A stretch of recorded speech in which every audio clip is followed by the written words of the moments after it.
കാസർഗോഡ് കാരക്കുന്ന് മുഹമ്മദ് മുസ്ലിയാർ അവർകൾ ഉസ്താദ് അവർകൾ കാസർഗോഡ് പടന്നയിൽ ദർസ് നടത്തുമ്പോൾ നല്ല ഉഷാറിലെ ദർസാണ്. പക്ഷേ പെട്ടെന്നൊരു ക്ഷീണം. അപ്പം ഒന്നും സംസാരിക്കാനും വയ്യ, ഒന്നിനും വയ്യ, ഒരു സംഗതിക്കും സംസാരിക്കാനും ഇൻട്രസ്റ്റ് ഇല്ല, ദർസ് നടത്താനും ക്ലാസ് എടുക്കാനും ഒന്നും ഉഷാറില്ല. നാട്ടിൽ പോകാൻ തീരുമാനിച്ചു. നാട് എന്ന് പറഞ്ഞാൽ മഞ്ചേരിൻ്റെ കിഴക്കുള്ള സ്ഥലമാണ് കാരക്കുന്ന് മുഹമ്മദ് മുസ്ലിയാരുടെ നാട്. കോഴിക്കോട് ട്രെയിൻ ഇറങ്ങണം. കാസർഗോഡ് നിന്ന് വരുമ്പോൾ കോഴിക്കോട് ട്രെയിൻ ഇറങ്ങണം. ഏതായാലും കോഴിക്കോട് ട്രെയിൻ ഇറങ്ങണമല്ലോ. ഇറങ്ങിയിട്ട് ബസ്സിന് പോകാനാണല്ലോ നാട്ടിലേക്ക്. ഉസ്താദ് ചിന്തിക്കുകയാണ്, ശൈഖുനാ മർഹൂം കാരക്കുന്ന് മുഹമ്മദ് മുസ്ലിയാർ നവ്വറല്ലാഹു മർഖദ, അവിടെ മൂപ്പന്റെ വീട്ടിൽ ഇടിയങ്ങരയിലുണ്ടല്ലോ എന്റെ ശരീക്കായ CM ഉണ്ടല്ലോ, ഒന്ന് കണ്ടുകളയാമല്ലോ എന്ന് വിചാരിച്ചു. ഈ വിഷമങ്ങളൊക്കെ ഒന്ന് പറയണം, അതിനു വേണ്ടി വിചാരിച്ചു. അപ്പൊ കാസർഗോഡ് റെയിൽവേ സ്റ്റേഷനിൽ ഉസ്താദിനെ പരിചയമുള്ള ഒരാൾ, നിങ്ങളെങ്ങോട്ടാ പോണ്? ഞാനിങ്ങനെ നാട്ടിൽ പോവാണ്, തീരെ വയ്യ, സുഖമില്ല, കുറച്ചു ദിവസമായിട്ട് എനിക്ക് റാഹത്ത് തീരെ പോരാ, CM-നെ ഒന്ന് കാണണം. നാട്ടിൽ പോവാണ്, പോണ പോക്കിൽ CM-നെ കാണുമ്പോൾ എന്നാ ഒരു കാര്യം ചെയ്യും, ഞാൻ ഏതായാലും എനിക്കിപ്പം അങ്ങോട്ട് പോകാൻ ബുദ്ധിമുട്ടുണ്ട്, കോഴിക്കോട്ടേക്ക് പോകാൻ ബുദ്ധിമുട്ടുണ്ട്. ഞാനാണെങ്കിൽ കുപ്പായത്തിന്റെ തുണി കൊടുക്കാൻ വേണ്ടി നിയത്താക്കിയിട്ടുണ്ട്. ആരെങ്കിലും കിട്ടിയെങ്കിൽ തരക്കടില്ല എന്ന് വിചാരിച്ച് ഇങ്ങനെ മനസ്സിൽ വിചാരിച്ചപ്പോൾ നിങ്ങൾ ഉസ്താദ് പോകുന്നുണ്ട് എന്ന് പറഞ്ഞു. ഏതായാലും നിങ്ങൾ താണ്ട് കൊടുത്താളി, ഇത് കൊടുക്കണം എന്ന് പറഞ്ഞു. ഒരു കുപ്പായ തുണി നല്ലൊരു പേപ്പറിന്റെ കടലാസിൽ പൊതിഞ്ഞിട്ട് ശൈഖുന ബഹുമാനപ്പെട്ട മുഹമ്മദ് ഉസ്താദിന്റെ കയ്യിൽ കൊടുത്തു. മുഹമ്മദ് ഉസ്താദ് പറയാണ്, എന്നോട് പറഞ്ഞതല്ല, പറഞ്ഞു കേട്ടവരില്ലെന്ന് ഞാൻ അറിഞ്ഞതാണ്. എന്തെന്നറിയോ? കോഴിക്കോട് ട്രെയിൻ ഇറങ്ങി നേരെ അവിടെ വന്നു, മൂപ്പന്റെ പുരയിൽ വന്നു, മൂപ്പന്റെ വീട്ടിൽ വന്നു.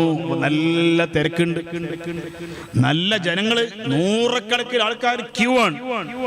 അപ്പൊ അവിടെ കാര്യങ്ങൾ നിയന്ത്രിക്കുന്ന ആരോടോ പറഞ്ഞത്രേ ഉസ്താദ്. എന്ത് ഉള്ളിക്ക് പെട്ടെന്ന് കടക്കാൻ പറ്റൂല. ഉസ്താദിനാണെങ്കിൽ വേദന ഉണ്ട്, കയ്യും കാലും മൊത്തം വേദന ഉണ്ട്, അവിടെ വെയിറ്റ് ചെയ്യാൻ വലിയ പ്രയാസമുണ്ട്.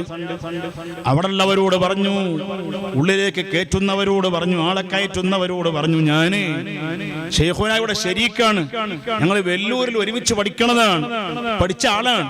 ഇത് ഉള്ളിൽ നിന്ന് കേട്ടു, ശൈഖുന കേട്ടു. എന്റെ കൂടെ ഉള്ളിൽ നിന്ന് ബാക്കിയാത്തിൽ പഠിച്ച ആളാന്ന് പറഞ്ഞപ്പോ ആരാധന്റെ ശരീക്കുണ്ടെന്ന് അവിടുന്ന് പറയണ്ടല്ലോ, മൂപ്പരെ അങ്ങോട്ട് വിളിക്കുന്നു പറഞ്ഞു. മൂപ്പരെ വിളിച്ചു. അസ്സലാമു അലൈക്കും. വലൈക്കും സലാം. മുഹമ്മദ് മുസ്ലിയാരോട് പറയാ, വേറെ വർത്താനൊന്നുമില്ല, അന്ത മസ്ഹൂർ, അന്ത മസ്ഹൂർ, നിങ്ങൾക്ക് സിഹർ ബാധിച്ചിട്ടുണ്ട് മുഹമ്മദ് മുസ്ലിയാരേ, സിഹർ നിങ്ങൾക്ക് ഏറ്റിട്ടുണ്ട് മുഹമ്മദ് മുസ്ലിയാരെ.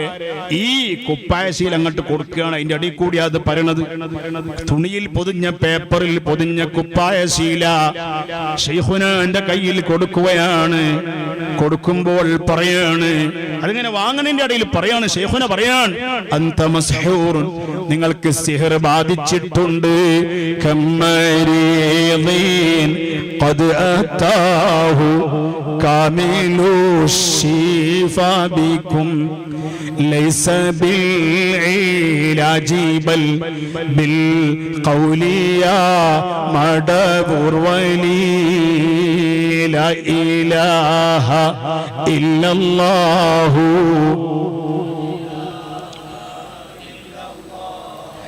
ലാ ഇലാഹ ഇല്ലല്ലാഹു മുഹമ്മദുർ റസൂലുള്ളാഹ്. ആ കുപ്പായത്തിന്റെ തുണി അതൊരു പേപ്പറിൽ പൊതിഞ്ഞങ്ങോട്ട് വാങ്ങിയിട്ട് തുണി അവിടെ വെച്ചിട്ട് പൊതിഞ്ഞ പേപ്പർ ഉണ്ടല്ലോ, ആ പേപ്പറും കഷ്ണം ഇങ്ങനെ അങ്ങോട്ട് കീറി കീറി കീറി പിച്ചി ചീന്തി ചെറിയ ചെറിയ ചെറിയ പീസാക്കിയിട്ട് ജനാലിന്റെ ഉള്ളിൽ കൂടി അങ്ങോട്ട് വലിച്ചെറിഞ്ഞിട്ട് പറഞ്ഞു, അന അബ്തൽതുക, ഈ പേപ്പറിന്റെ കഷ്ണം അങ്ങനെ പിച്ചി ചീന്തി ചീന്തി ചീന്തി അതോടുകൂടി വലിച്ചെറിഞ്ഞിട്ട് പറഞ്ഞു, അന അബ്തൽതുക, ഉസ്താദേ നിങ്ങൾക്ക് ബാധിച്ച സിഹർ ഞാൻ ബാത്തിലാക്കിയിരിക്കുന്നു. അതെ, അവിടെ സ്കാനിങ് വേണ്ട, എൻഡോസ്കോപ്പി വേണ്ട, ഒരു സാധനം വേണ്ട. അതാണ് എന്റെ ഔലിയാക്കന്മാർ നിലനെ കൊടുപ്പാനും നിലനെ കളവാനും നയന്നവർക്കാനോ വാദം കൊടുത്തോവർ അതാണ് ഇവിടെ ഈ ബൈത്തിൽ പറഞ്ഞത്. കമ്മരീതൻ, എത്ര രോഗികളാണ് എന്റെ നാട്ടുകാര് തെന്നലക്കാരനുഭവിച്ച കറാമത്തുകൾ എനിക്ക് പറയാൻ ഇവിടെ ടൈം പോരാ. അല്ലാഹുവേ, ഞങ്ങൾക്കൊക്കെ രോഗങ്ങളുണ്ട്, ഞങ്ങളുടെ ശരീരത്തിന് എനിക്കും രോഗമുണ്ട്, എന്റെ ഉമ്മവാപ്പ ജീവിച്ചിരിക്കുന്നുണ്ട്, നമ്മളിൽ പലരുടെയും ഉമ്മവാപ്പമാര് ജീവിച്ചിരിപ്പുണ്ട്, ഭാര്യമാരുണ്ട്, രോഗികളുണ്ട്. ശരീരത്തിന്റെ രോഗങ്ങൾ ശിഫയാക്കണേ റഹ്മാനെ, മനസ്സിന്റെ രോഗങ്ങൾ ശിഫയാക്കണേ റഹ്മാനെ.